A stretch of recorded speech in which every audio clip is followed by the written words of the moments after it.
En el episodio de hoy vamos a charlar con Florencia Abadi. Ella es doctora en filosofía, docente de la UBA, investigadora del CONICET y autora del libro El sacrificio de Narciso y El nacimiento del deseo. Y digamos todo, yo soy tu lectora. Gracias, Yo soy tu Lu. fan, soy bastante tu fan, Flor. Gracias. Yo también te sigo, Lu. Gracias. Bueno, el eje de esta conversación va a ser tu libro El nacimiento del deseo, que entiendo es una suerte de continuación del sacrificio de Narciso. ¿Es así? Es así, se ve que efectivamente sos lectora. Sí, por supuesto. Está todo marcado mi libro, manchado con café con leche, todo.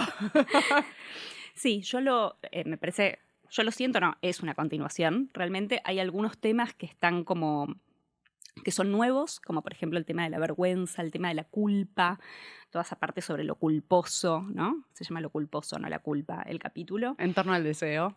Tal cual. En torno al deseo también, eso, bueno, por supuesto, el deseo es una continuidad del sacrificio de Narciso, que está ahí mucho el tema de Eros también. Narciso es el que aparece ya medio dando por sentado la lectura del sacrificio de Narciso. Hay momentos en donde se habla del narcisismo, pero ya sin explicar nada, digamos. El que lo quiera más completo va a tener que ir al libro anterior. Sí, un pequeño paréntesis, también hicimos un episodio sobre el mito de Narciso que lo pueden buscar en este mismo canal. Totalmente, estuvo muy lindo. Bueno, arranco por preguntarte, vos hablás sobre el paraíso, porque hay como una suerte de memoria psíquica de la humanidad en tanto fuimos criados en esta cultura, donde de algún modo yo siento como que anhelamos volver a ese estado paradisíaco porque es un estado donde no hay conflicto. En ese jardín del Edén donde vivían Adán y Eva estaba todo bien, era todo lindo, pero ¿qué? Faltaba algo. ¿Qué era lo que faltaba, Flor? Faltaba el deseo, faltaba la falta, podemos decir, ¿no? Si había tal plenitud, hay algo que falta en esa plenitud, que es la falta. Y si no hay falta, no hay deseo. Y yo digo, porque no hay deseo, no hay conflicto, ¿no? El deseo va a introducir el conflicto en nuestra vida. El deseo divide al sujeto. Esto es una idea muy psicoanalítica, ¿no? ¿Qué quiere decir que el deseo divide al sujeto? Quiere decir que no deseamos lo que queremos. Solemos muchas veces pensar que querer y desear es lo mismo. ¿Qué quiere decir no deseamos lo que queremos? No deseamos lo que nos conviene. No deseamos lo que nos trae bienestar. No deseamos lo que nos da felicidad. No deseamos lo que queremos desear. El deseo se nos impone. No es un ámbito en donde somos libres de desear lo que queremos, digamos. Y entonces eso trae un conflicto. Donde hay un deseo, hay un conflicto. Por eso, digo, no hay deseo en el paraíso. Y el conflicto que, digamos, a mí el símbolo del paraíso es un símbolo que me interesa muchísimo. No porque crea que hayamos realmente experimentado una plenitud en algún momento, ni en el útero materno creo que haya ninguna plenitud en realidad. Probablemente no. Se supone que tenemos una gran conexión con lo que está viviendo nuestra madre, la persona que nos está gestando, y sabemos que el proceso de gestación trae mucho movimiento interno, así que Exactamente. seguramente no fue una experiencia tan plena como imaginamos. Exactamente, sí. Sí es cierto que el feto, el bebé que está, depende del momento, está recibiendo todas las energías, digamos, de las emociones, o no todas, o una parte de las emociones de la madre, ya en principio es seguro que no es perfecto. La experiencia uterina no es una experiencia, no es esa experiencia de felicidad que muchas veces también se pone simbólicamente de ese modo, ¿no? Entonces no es que creo en realidad que opera el paraíso como si efectivamente hubiera en ningún ámbito, ni ontogenético ni filogenético, digamos, lo ontogenético es lo que hace a la historia del individuo, lo filogenético lo que hace a la historia de la humanidad, un momento primero en donde realmente esa plenitud la hayamos podido experimentar, sino que me parece que de lo que habla el símbolo del paraíso es de nuestra resistencia al conflicto. Es de la idea de que nosotros cuando tenemos un conflicto, creemos que el conflicto tendría que no ser. Es decir, tenemos un conflicto con el conflicto. No es un juego de palabras en realidad esto, porque muchas veces se dice, no, bueno, ¿por qué no nos reconciliamos con el conflicto? Hay que integrar el conflicto. Y es que eso es imposible. Si uno integrara el conflicto, se migara con el conflicto, ya no tendría más conflicto, en realidad. Entonces, el conflicto con el conflicto es inevitable. O sea, el sentido último del paraíso, en realidad, que es que justamente tiene que ver con esta idea de que algo en nosotros cree que el conflicto no debería ser, no acepta eso, no lo podemos aceptar.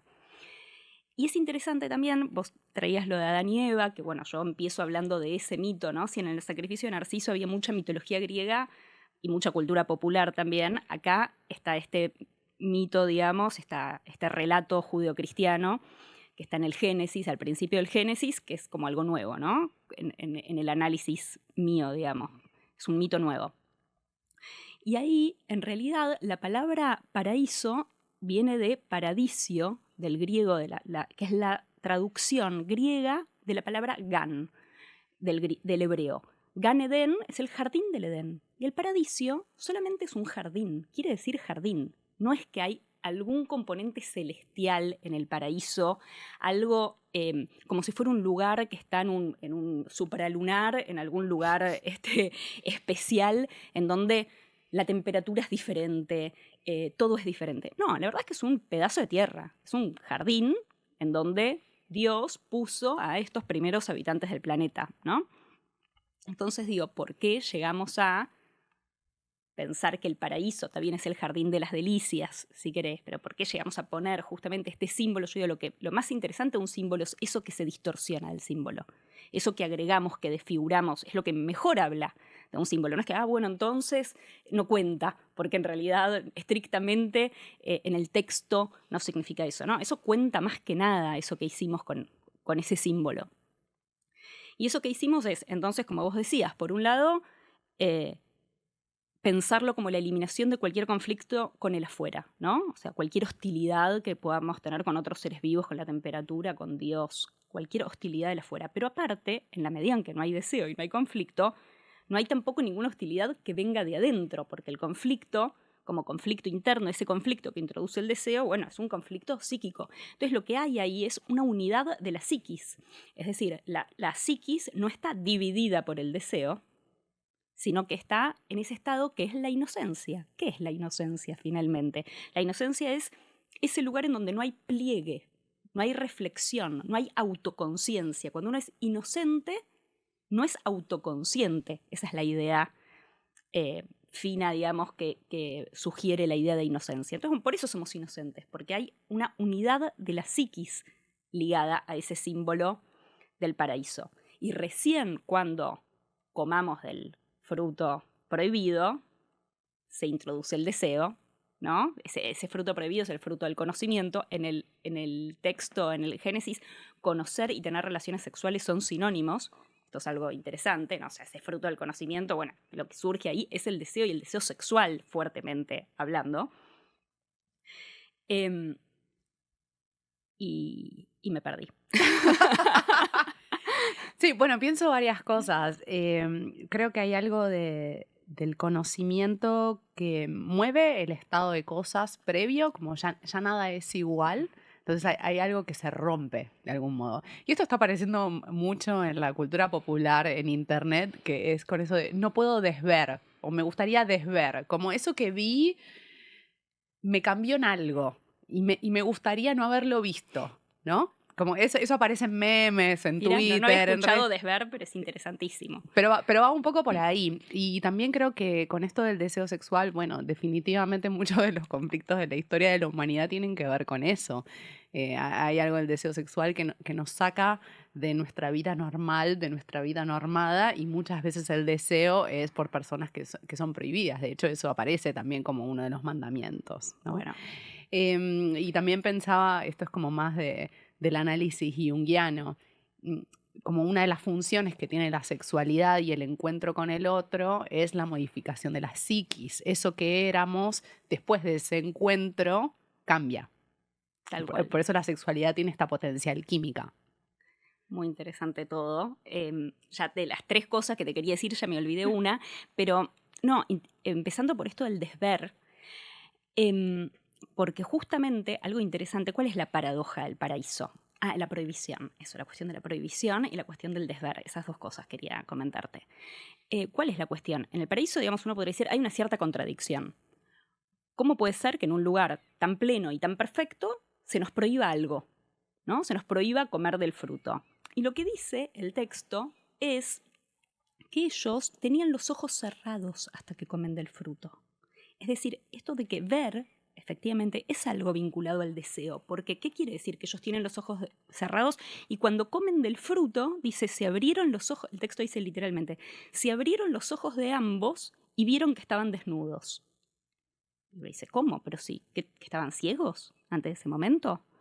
¿Qué quiere decir que se abrieron los ojos de ambos? Quiere decir que esos ojos no eran ojos curiosos, no eran ojos capaces de desgarrar velos, eran inocentes, no veían realmente, no curioseaban.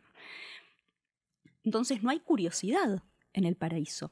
Y es obvio, si la curiosidad es una pasión erótica, ¿cómo si no hay deseo va a haber curiosidad? Eran inocentes, no eran curiosos. Pero uno dice, ¿y por qué Eva come la manzana? Entonces, si siempre se nos dijo que come la manzana porque es curiosa. Es un pecado de curiosidad, supuestamente, el pecado que primero comete Eva, después Adán, y podemos después charlar acerca de ese orden. ¿Qué es lo que pasa ahí? Bueno, en realidad hay una suerte de protocuriosidad, es una paradoja. Es un problema que tiene que resolver Dios de alguna manera. ¿Cómo hacer para que comamos? Yo creo que Dios en el texto quiere que comamos del fruto prohibido. Es parte del plan divino, que es el partero que nos está tratando de hacer nacer. Nacer es salir de ese paraíso. El paraíso también es un símbolo de fusión, ¿no? Es un símbolo De simbiosis total. Exacto. Entonces, el deseo rompe esa simbiosis. Exactamente. El deseo nos separa. Eros tiene alas, necesita aire, ¿no? El útero es un lugar asfixiante como símbolo de ese paraíso, ¿no? Entonces, bueno, ¿por qué Eva come de la manzana si no era curiosa? Y ahí entra otra cuestión que es la envidia en realidad. ¿Por qué entra la envidia? Porque cuando Dios les dice a Adán y Eva, primero se lo dice a Adán, le dice que no comerás de ese árbol, ¿no? Lo pone en el centro exacto del jardín y le dice, de este árbol no vas a comer. Bueno, o sea, no hace falta ser Dios. Me lo estás ¿no? poniendo servido en bandeja y me decís que no lo haga. ¿Cómo es esto? Me lo pones en el centro de todo y me lo prohibís, me lo estás señalando. Claro. ¿no? Digamos, esto es evidente. Sin embargo, esto es lo interesante, no comen, no alcanza con eso, no alcanza con la prohibición, este otro tema que traías, que obviamente está muy vinculado al deseo, podemos pensar por qué, pero no alcanza con la prohibición para estimular el deseo de Adán y Eva. ¿Qué tiene que pasar para que Adán y Eva finalmente, Eva primero, y esto es un mérito, a mi juicio, de Eva, por supuesto, coma de esa manzana y nos libere del paraíso y, digamos, instituya la historia, el movimiento, la transformación, nos vuelva esto que somos, ¿no? Humanos atravesados por el conflicto. Exactamente, por el conflicto y por el deseo y por todo esto que estamos hablando, ¿no? Bueno, tiene que venir la serpiente. Sin serpiente no hay caída. ¿Por qué? Porque con la prohibición no alcanza. ¿Y qué le dice la serpiente a Eva para convencerla? Le dice, ¿no querés comer? ¿Te dijo que no comieras, Dios, del fruto este? ¿Sabés lo que pasa? Dios tiene el conocimiento y no lo quiere compartir con vos. Sabe que el día que ustedes coman de ese fruto, se abrirán vuestros ojos y seréis como Dios, conocedores del bien y del mal. Es el fruto del árbol del conocimiento del bien y del mal. No es falso lo que le dice la serpiente en el punto en que cuando ellos comen del fruto se abren sus ojos. Es efectivamente lo que pasa. Entonces, ¿y qué es el mensaje de la envidia? El mensaje de la envidia es, otro tiene algo que yo no. Que vos no. Me lo prohibieron a mí. Tal cual, te lo mezquinaron, te quitaron esa gratificación. Otro está gozando, u otra está gozando, ¿no? Y a vos no te convidan, no te dan. Esa es la definición de Melanie Klein de envidia, digamos. Psicoanalista Melanie Klein. Tal cual, una psicoanalista un poco relegada en el mundo de hoy, que tiene un libro que se llama Envidia y Gratitud, que a mí me transformó la manera de ver todo, porque me parece que esa dicotomía es una dicotomía clave, porque la gratitud es justamente el reconocimiento de que uno recibió. De todo lo que hay, no lo que falta. Exactamente, de lo que, y no solo de lo que tengo, sino de lo que recibí de otro, ¿no? Eso es lo que uno recibió. No es que uno tiene solamente, ¿no? Uno recibe las cosas que tiene. Entonces lo que le dice la serpiente es, no te quieren compartir, y ahí, o sea, no alcanzaba con, vos no podés comer. Hacía falta también un, otro sí puede comer. O sea, el vos no, la serpiente le agrega un otro sí. Cuando hay otro sí, ahí Eva come la manzana. Y ahí, bueno, se la convida a Adán y se esconden y toda esta escena. Y se rompe, ese estado se rompe. Pensaba en varias cosas. Hay una versión del mito que dice que Lilith, que es la primera mujer de Adán, cuando es expulsada del paraíso porque no se quiere someter a la voluntad de Adán y a la voluntad de Dios, vuelve convertida en la serpiente. Entonces es una forma de venganza de Lilith que para el mundo de los arquetipos y el mundo del psicoanálisis junguiano representa en buena medida esta dimensión rebelde y mega deseante también. Por un lado pensaba algo de eso. Pensaba también en otro componente más histórico. Siempre me gusta pensar en el vínculo entre los mitos y lo que está pasando en el mundo. Y como yo tengo la sensación de que cuando estamos hablando de este jardín del Edén, estamos hablando de un tiempo previo al patriarcado, ¿no? Como se sabe que en las culturas del Mediterráneo, en esa zona de Medio Oriente, existían culturas que estaban basadas en el principio de cooperación, de la paz, donde no había clases sociales, etcétera, y que en un momento empiezan a llegar los pueblos guerreros, invasores, etcétera, y vienen con la guerra, vienen con la ganadería, vienen con los sacrificios, etcétera, y como con toda una estructura social basada en las jerarquías, ¿no? En lo que hoy llamamos clases sociales. Entonces, una parte mía piensa que ese jardín del Edén existió de algún modo y que eran estas culturas que eran pacíficas en un nivel. Y que entonces cuando hablamos de la expulsión de Adán y Eva, estamos hablando de la expulsión de estas culturas. Todas esas cosas pensaba mientras hablabas. Y luego también pensaba que... hay mucha gente que estaría de acuerdo con vos. O sea, uno podría decir, hay un libro famoso que se llama El matriarcado de Bachofen, un viejo libro que un poco, digamos, inauguró en algún momento, lo lee Engels, a ese libro lo lee Walter Benjamin, ¿no? Y está esta idea de, bueno, hubo un momento originario vinculado a una sociedad sin clases, una imagen de una felicidad perfecta en donde efectivamente la mujer tenía un rol protagónico, y entonces se hace también una lectura de la mujer a partir de esta magia que en Bachofen se vincula a la idea de la maternidad, en fin, una cierta lectura de la maternidad también. Y yo diría que incluso Freud estaría, digamos, Freud dice que hubo una experiencia mítica de satisfacción y que el deseo nace porque perdemos esa experiencia, es mítica, o sea que queda un poco difuso hasta qué punto realmente la experimentamos a esa plenitud, o bueno, o tiene una cualidad un poco fantaseada, si se quiere. Pero en cualquier caso, la idea de Freud es que el deseo nace porque perdimos un estado de plenitud como si lo hubiéramos experimentado, más o menos míticamente, ¿sí? Bueno, yo digo, ojo, porque no, la plenitud no es algo, eso es un poco lo que yo discuto, no es algo que uno vivió y perdió y entonces lo quiere recuperar, sino que es algo que le suponemos al otro. La también, plenitud, sí, digamos, efectivamente aspiramos a la plenitud nosotros. ¿Por qué aspiramos a la plenitud? ¿Qué es la envidia? La envidia es esa suposición de que alguien es feliz. Es una cosa muy hermosa si uno quiere pensarla así, ¿no? Uno dice, qué ilusión, qué lindo. Es como el envidioso finalmente cree que el deseo se puede satisfacer. total. Y que esa otra persona encontró su objeto adecuado y que es plenamente feliz. Es un iluso, aunque esté sufriendo, esté triste, le desee lo peor a la otra persona, Se esté quiera destruir lo que retorciendo. tiene, esté carcomiéndose por dentro.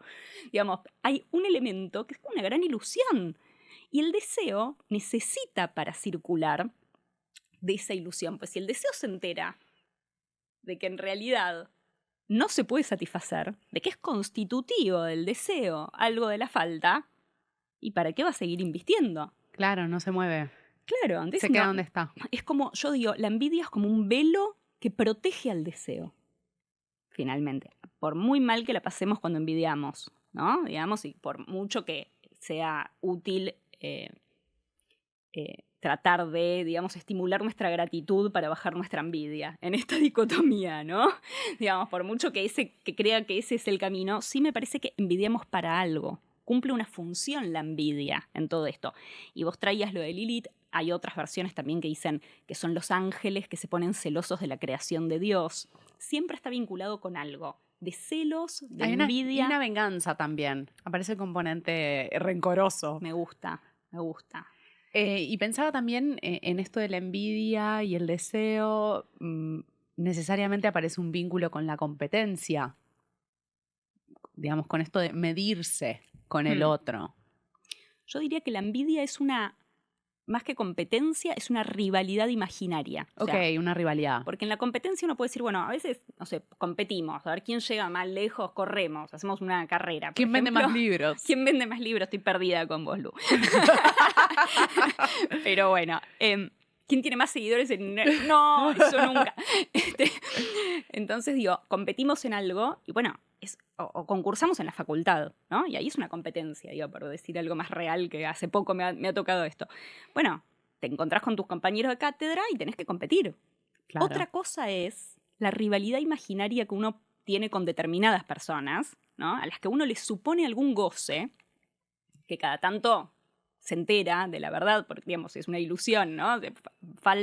Hablas 10 minutos con esa persona, ya te cuenta su vida y se cae cualquier idea de plenitud, ¿no? Aunque, bueno, muchas personas les gusta sostener esas imágenes, ¿no? Por eso no caen tan fácilmente. Pero eso es una rivalidad imaginaria, digo, me parece. La competencia, bueno, puede tener un elemento de realidad y puede no despertar necesariamente todas las ideas, digamos, todas las suposiciones, todas las proyecciones, todas las idealizaciones que despierta la rivalidad imaginaria envidiosa. En donde el otro queda idealizado, uno está fascinado con el otro, hay una fascinación con la persona que envidiamos.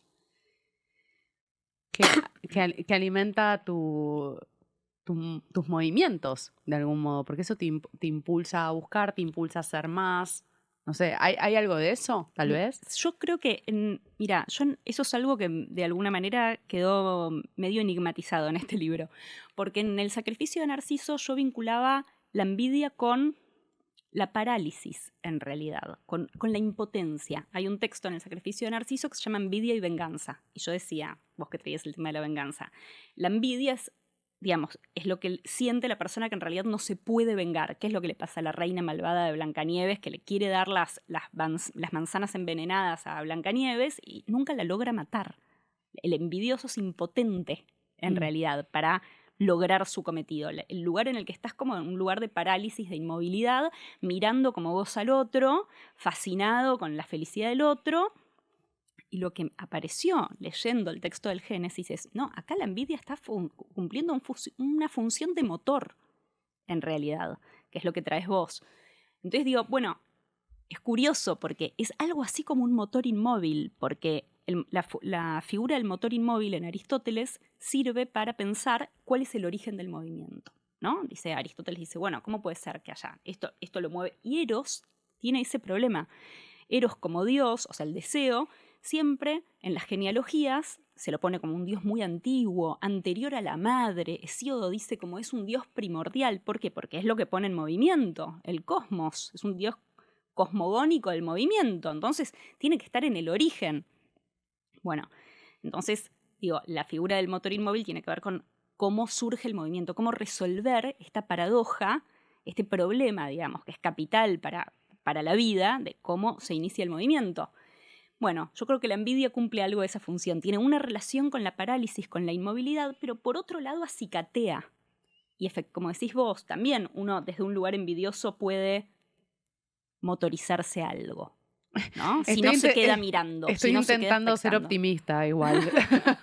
Porque por supuesto he quedado atravesada por las envidias y las competencias. ¿Quién no? El que peor está es el que no lo reconoce, así que... Bueno, pero es un temón y creo que también, sobre todo entre las mujeres que intentamos construir otro tipo de vínculos, de repente reconocer que envidiamos a otras mujeres es como una aberración. Somos expulsadas del paraíso feminista en ese momento, ¿no? Por eso, pero bueno, estamos perdidas si no lo reconocemos porque es como algo demasiado elemental y que nos atraviesa de una manera demasiado evidente. Ahí, Dios, como que bueno, la envidia tiene eso, ¿no? O sea, es un tabú en nuestra cultura, es algo un poco inconfesable. Me parece importante levantar ese tabú y poder mirarla a la cara, ¿no? Sí, lo exorcizás de algún modo, le sacás peso de esa manera. Tal cual. ¿Y qué pasa con el enigma? El enigma. Porque vos también hablas sobre enigma, misterio, y me parece como muy interesante ese desarrollo que haces. Tal cual. Eso tiene también algo de, en el sacrificio de Narciso había llegado hasta un lugar y en este libro avanzo un poco más. O sea, en el sacrificio de Narciso había un texto que se llamaba Misterio femenino y misoginia, en donde hablaba del enigma, o sea, ahí enigma y misterio eran lo mismo. Esto tuvo que ver también con una clase que vos me pediste que diera para tu Para la escuela de formación. astrología. Ajá. Sobre el misterio, y ahí aparecieron también muchas cosas que están en el libro. Ah, qué interesante. Sí, Me así gusta, que me gusta. te lo agradezco acá. Porque apareció esta distinción entre el enigma y el misterio. El enigma para mí es una proyección del sujeto que desea, que se asombra, que curiosea. O sea, no hay nada que sea en sí mismo enigmático. Esa es mi tesis. Nada. Es decir, ni el cielo estrellado, inmenso, ni las cataratas fascinantes con su fuerza terrible que podría aniquilarnos en un instante, ni el sexo, ni la mujer, sobre todo, a la que se le ha atribuido el lugar del enigma en nuestra cultura. Nada es en sí mismo enigmático si no hay un sujeto que se está sorprendiendo, curioseando, deseando ese objeto. Digamos, de hecho, hay una cantidad, si yo te digo a mí la célula del cuerpo humano no me resulta ningún enigma, y hablas con un biólogo y le parece un enigma increíble, espectacular, fascinante, en la medida en que le interesa algo. Entonces, mi punto primero es, el enigma es una proyección del sujeto deseante. Y eso quiere decir varias cosas. Quiere decir, ¿de dónde surge esa proyección? ¿Qué consecuencias tiene esa proyección si es del sujeto deseante? Bueno, supone un efecto de rivalidad. Donde hay enigma, hay siempre como una lucha. Yo te invito a la lucha con un enigma. Está vinculado al odio también. Y esto estaba muy claro en la antigüedad, en donde el oráculo de Delfos, por ejemplo, era el oráculo de Apolo, que es el dios que hiere de lejos. Esto lo trata Giorgio Colli en un libro que se llama El nacimiento de la filosofía. Esta relación entre enigma y odio, ¿no? En la antigüedad.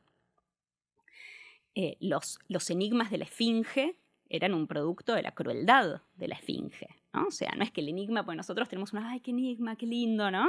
Bueno, enigmatizar algo es, digamos, el producto de una proyección de un deseo que odia también. Este es un tema que atraviesa los dos libros, la relación entre el deseo y el odio y la destrucción, cómo la curiosidad es una pasión destructiva, es una pasión que no es, ay, el niño curiosea, ¿no? Bueno, la curiosidad mató al gato. La curiosidad mató al gato. Sabiduría popular, pura. Exactamente. Y todos los mitos sobre la curiosidad lo que hacen es advertirnos de que la curiosidad, una vez que transgrede el límite, porque siempre el no curiosees, digamos, pensá en Adán y Eva, Pandora, Psique, también le dicen no curiosees, ¿no? Orfeo, la mujer de barba azul. Siempre es no curiosees, porque si curioseas, si transgredís este límite, el estado de cosas existente se va a destruir. Donde estás no vas a estar más, ¿no? Esto lo sabe cualquiera que curiosee demasiado a lo largo de su vida. El que le chusmea el teléfono a la pareja, Sí, por eso, ejemplo. exactamente. Donde estás no vas a estar más. Una vez que lo hagas, estás en otro mundo, en otro lugar, a aquel en el que estabas antes, ¿no? Entonces la curiosidad es eso, es destructivo de algo, lo cual no es necesariamente algo negativo, como si fuera no podemos destruir nada. Sí, si no hay curiosidad y no hay destrucción, no hay transformación tampoco. No sucede el movimiento. Tal cual, no hay movimiento. Entonces, la curiosidad es el origen del movimiento, ¿no? Tiene ese lugar tan importante que cómo hace Dios para darnos una curiosidad es lo que al principio no hay, ¿no? Es el eje de esta paradoja. Bueno, porque también porque transgrede un límite y en esa transgresión del límite algo queda atrás.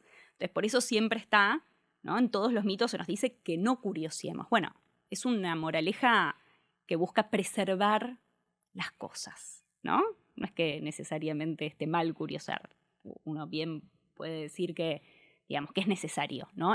Que requiere un coraje, en realidad. La curiosidad requiere un coraje, porque como está vinculado a una pérdida, como cuando curioseamos perdemos algo, destruimos algo, bueno, hay que tener coraje para llevar eso adelante, ¿no? ¿Y el misterio? Bien, no se olvida esta chica. No. No, porque además estoy con ese tema, bueno, ya lo conté otras veces, estoy en las investigaciones sobre cristianismo primitivo, como ese cristianismo del siglo I. Entonces aparece como todo este componente de los místicos, y misticismo y misterio tienen una raíz muy similar, y bueno, como todas las corrientes místicas dentro de las religiones, estoy como un poco metida en ese universo, así que por eso no me olvido. Es muy interesante. De hecho, me encanta. El cristianismo primitivo me fascina. Y la manera en cómo aparece la idea de los misterios está muy vinculado también a esos misterios, a los ritos mistéricos, Los ritos eleusinos. tal cual. Son ceremonias, ¿no? Los misterios son ceremonias, ¿no? No son enigmas, digamos, sino que en la tradición religiosa son sobre todo ritos, ceremonias. Y el misterio, como bien decías vos, ¿no? Esta relación etimológica con lo místico, tal mistés, etimológicamente se vincula al silencio, a la mudez, ese misterio, mudez, murmurar, musitar, todas esas palabras están etimológicamente vinculadas. Entonces, yo lo que pensaba cuando preparaba esta clase para tu formación era, bueno, en realidad el enigma es algo vinculado a los ojos, a esta curiosidad que quiere ver, también a la razón, al laberinto, a los acertijos, a las paradojas, a toda esta intención, a toda esta necesidad de control que hay detrás de el enigmatizar al otro. Por eso, porque el deseo es el que enigmatiza, el enamorado enigmatiza tanto al otro, ¿no? Es muy del deseo y está muy vinculado a esa necesidad de Descubrirlo. tal cual, de descubrirlo, pero también de conocerlo, de preverlo, de controlarlo, digo, ¿no? El que enigmatiza también elabora estrategias, quiere como entender por qué el otro llama, por qué el otro no llama. Hay mucha especulación. Tal cual. Tal Sí, cual. estaba pensando que definitivamente la instancia del enamoramiento no estás viendo al otro, estás en tu película sobre el Exacto. otro, y que muchas personas tienen una gran dificultad para atravesar esa barrera que es química, porque, digamos, eso estaba probado científicamente, hay como toda una serie de cosas que pasan en el cuerpo cuando estamos enamorados, y que una vez que ese proceso químico se termina, y que normalmente coincide con, esta persona, no sé, tenía mal aliento, tenía olor a chivo, o es malhumorado, o no era eso que yo me imaginé, muchas personas se van de las relaciones en ese Exactamente. momento. Cuando el enigma cae, Exacto. ¿no? Y aparece el otro en su precariedad, en su vulnerabilidad, en su realidad. Yo digo, el otro con minúscula, ahora que todo el mundo escribe lo otro, enigma, el otro todo con mayúscula, ¿viste? No, el otro, cuando aparece el otro, con minúscula, precario, como, digamos, como todos somos, bueno, claro, hay que soportar, ahí que caen las idealizaciones, caen las envidias también, caen las proyecciones. Y bueno, aparece el otro como es, claro, ahí hay algo que soportar, si se quiere, de esa caída del deseo, que creo yo que ahí es la piedad de la que juega un lugar. Pero no te respondí lo del misterio igual, me quedo todavía corta. Si en el enigma está toda esta proyección, ¿no? Que como decimos cae y bueno, ¿qué pasa? En el misterio, en esto del silencio, es como que si el enigma llama a la interpretación, uno corre a interpretar eso que enigmatiza, ¿no? Si pensamos nuevamente en el enamorado, es así porque la madre hizo esto, porque el padre. Uno quiere analizar toda la historia familiar, entender. Por supuesto. La carta natal. La carta natal, por favor, porque tiene la luna, esto, ¿no? Les digo, el misterio no admite la interpretación, impone un cierto silencio. Tiene que ver con conexiones que no se dan a la vista, ¿no? Que no se dan. Y por eso con el lenguaje simbólico, digamos, vos te dedicás a la astrología, el misterio está muy vinculado a los lenguajes simbólicos, a lenguajes en donde uno tiene un rudimento, un pedacito de algo que le apareció en un sueño, que le apareció en una pequeña meditación, ¿no? Uno recibe símbolos y bueno, con eso hace algo, digamos. Pero es toda una lógica, la lógica del misterio, que no tiene nada que ver con la lógica del enigma, en realidad, y tampoco con la del secreto. Yo digo, el enigma está vinculado a los ojos, el misterio a los labios y el secreto al oído. El enigma está vinculado a Eros, al deseo, el misterio a la piedad, a los velos, a algo que está velado y que no podemos desvelar. Es una verdad que está velada en sí misma. Y el secreto a la filía, al amor amistoso, digamos, a la Mm. complicidad. El secreto es algo que se cuenta, ¿no? Sabemos que el secreto es lo que circula, es lo que arma sociedad. Las sociedades son secretas en algún punto, quizás siempre, o sea, arma comunidad. El secreto es lo que uno cuenta. El misterio no se puede contar. Eso es lo que tiene interesante el misterio. Por eso está vinculado al silencio y por eso en los ritos mistéricos, en estos ritos que llamamos a la gente que googlee ritos mistéricos, que es interesante, el que no los conozca, los iniciados en estos ritos no podían contar las experiencias que habían vivido durante el rito. ¿Por qué esta obligación de silencio? En realidad, digamos, el misterio se guarda solo en alguna medida. Yo creo que ese es el sentido último de que hay que mantener un silencio. No puede sino, en realidad. No se puede comunicar. No es algo que vos le podés contar al otro. Esta frase de Jesús que a mí me encanta, que dice, teniendo ojos no ven y teniendo oídos no oyen. O sea, no es que vos porque le vas a mostrar a alguien, el otro lo va a ver. O cada cual va a tener que hacer su propio camino en esa revelación, digamos, ¿no? Y el misterio creo que tiene que ver con eso. Por eso es algo que no, digamos, muy diferente a toda la lógica enigmatizante. Sí, y definitivamente hay algo en la experiencia mística, que podríamos definirla como la experiencia directa de lo divino, que es intransmisible, sobre todo con los límites que tiene nuestro Totalmente. idioma. Hay una parte que no se puede explicar y entonces en sí mismo va a ser un misterio. Por más que yo vaya en contra de ese código que me prohíbe contar todo eso que yo vi en los ritos eleusinos. No, hay algo de las palabras que se va a quedar corto siempre. O voy a tener que usar un lenguaje más metafórico, o voy a tener que usar el lenguaje simbólico. Entonces se acerca a la experiencia, pero no es. Exactamente, exactamente. Que ahí queda como un componente ahí de como un signo de pregunta. Gracias por completarme la idea, que no lo había podido.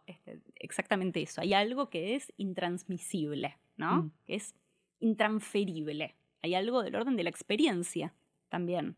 Donde, bueno, uno cuenta la experiencia, pero la experiencia es la experiencia. Y como decís vos, los lenguajes simbólicos son lo que tenemos para acercarnos a algo de esos conocimientos, ¿no? Que se vinculan con quizás una cierta unidad del universo. Sí, estoy pensando en las visiones que podemos llegar a tener en un ritual con plantas enteógenas, por ejemplo, tomando ayahuasca, hongos, cactus, lo que sea. Como hay algo de, sí, esa experiencia, es una experiencia visionaria que muchas veces se presenta con una gran fuerza desde las imágenes, pero igual así todo es intransmisible. Exactamente. Es otro momento en donde recibimos símbolos, digamos. Exactamente. Y también estaba pensando en el mundo de los sueños. Vos cuando le contás el sueño a tu terapeuta o a tu amiga, es como, hay como una suerte de código, ¿viste? Que vos decís, estaba en la casa de mi infancia, pero no era la casa de mi infancia, ¿no? Como ese tipo de... Eras vos, pero en realidad no eras vos. Exactamente. Hay algo que no lo podés transmitir y que a su vez, bueno, está bien, uno se agarra. También parte de los símbolos quizás sean esas palabras con las que vos armás el relato. En eso el psicoanálisis tiene un punto, ¿no? Que darle importancia al relato del sueño más allá de que ese relato no pueda sea realmente, exactamente eso. tal cual. Y bueno, agarrarte también de las palabras con las que lo relataste, que son también símbolos, ¿no? Pero bueno, claro, hay que atravesar todo ese proceso. No es algo que está ahí, que vos decís, acá está la información y yo te la cuento, y yo te la paso, ¿no? Exacto. Vos antes mencionaste la piedad. ¿Cuál es el rol de la piedad en todo esto?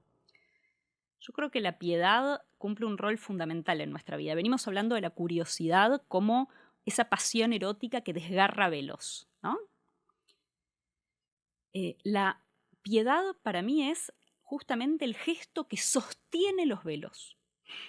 O sea, nosotros necesitamos desgarrar velos, somos curiosos y desgarramos velos, pero por otro lado necesitamos sostener velos. Por suerte no vivimos revisándole las cosas a los demás, ¿no? Volviendo al ejemplo. Pero qué ganas, ¿no? Vos sos bastante curiosa, me Yo imagino. Sí. Sí, se te pero nota. ahora me agarro a la bestia. Yo digo, no quiero saber. Quiero seguir siendo feliz. Exactamente, ¿no? La piedad nos ayuda a ser felices, a decir, bueno, a veces quizás hay que ir, a mí me gusta la expresión, decirlo como, bueno, hay que ir con un ojo abierto y un ojo cerrado. Total. ¿No? Como, bueno, no puedes andar cerrando los dos ojos, que igual está muy bien, a veces hay que cerrar los dos ojos. Cuando besamos, cerramos los dos ojos, cuando descansamos, cuando rezamos, es decir, cuando confiamos, cuando nos entregamos plenamente, la confianza ciega. los ojos están cerrados. El deseo es mirón. El deseo mira, inviste, paranoiquea, por eso proyecta, y la proyección es paranoica, digamos, es el mecanismo de la paranoia. Entonces vos estás proyectando, enigmatizando, bueno, paranoiqueando, desconfiando, justamente, ¿no? Hay algo de eso, de ir alerta, con los ojos bien abiertos. Después está también el mundo de lo simbólico, para mí tiene que ver con, yo recién decía un ojo cerrado, un ojo abierto, pero hay otra palabra que me gusta, que es la palabra entrecerrar los ojos. La palabra mito tiene una etimología posible, que es del verbo miain, en griego, M-Y-E-I-N, que quiere decir entrecerrar los ojos, pero en el sentido de justamente entrecerrar y parpadear, digamos, hacer esto, ¿no? Tratar de mantener los ojos en un lugar en donde no quedes encandilado por la luz, pero tampoco los cierres, ¿no? Entonces yo digo, en el mundo de los sueños, en el mundo de lo simbólico, en el mundo del mito, en el mundo del arte, algo de lo que pasa tiene que ver con poder mantener esa visión de los ojos entrecerrados, ¿no? Poder que, digamos, tiene un poco de... Yo me imagino cuando... Yo no soy psicoanalista, ¿no? Pero se habla de la escucha flotante del analista.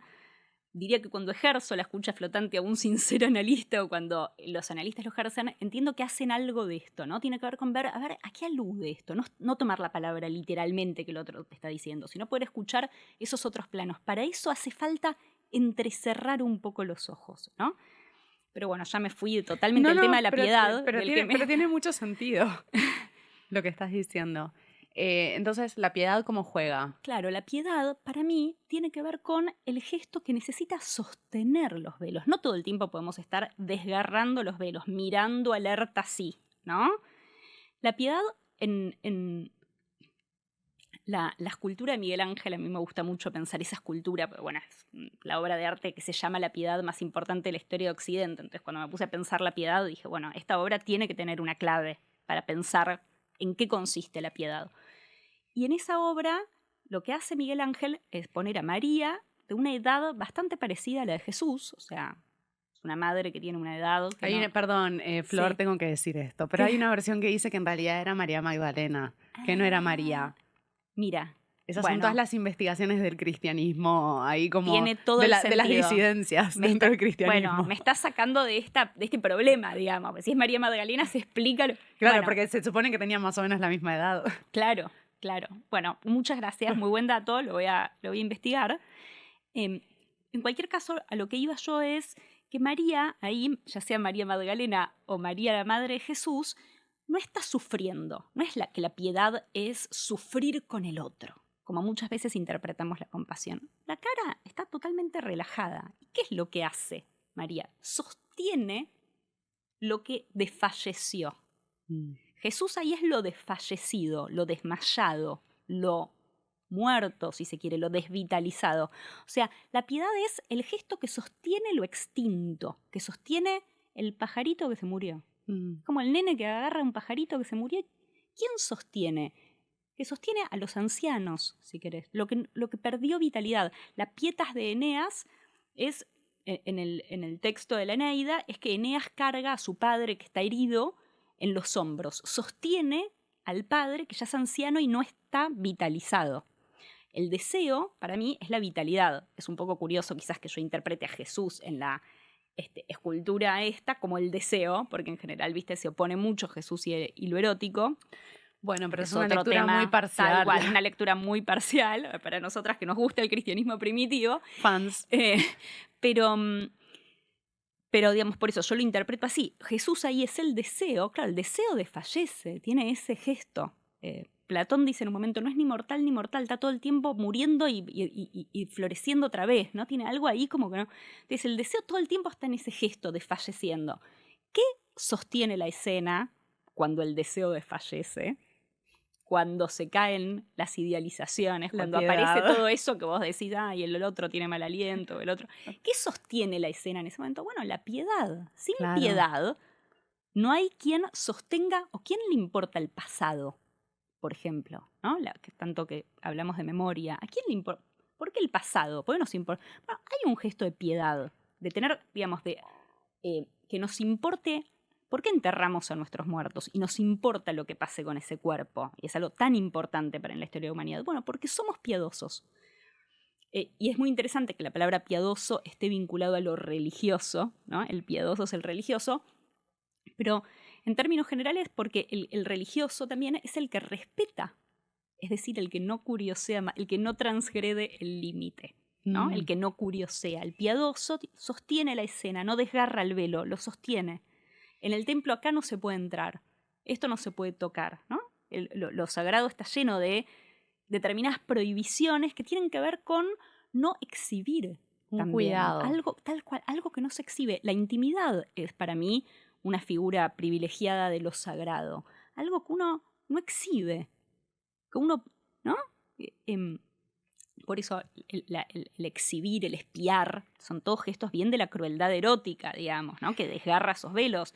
La piedad va por otro lado, me parece.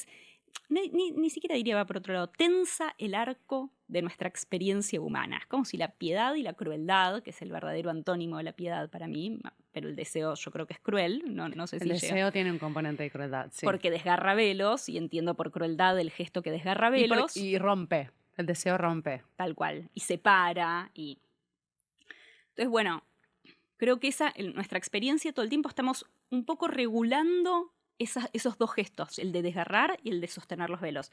Otra que me gusta mucho, otro mito sobre la piedad, es al comienzo de Edipo Rey, Tiresias.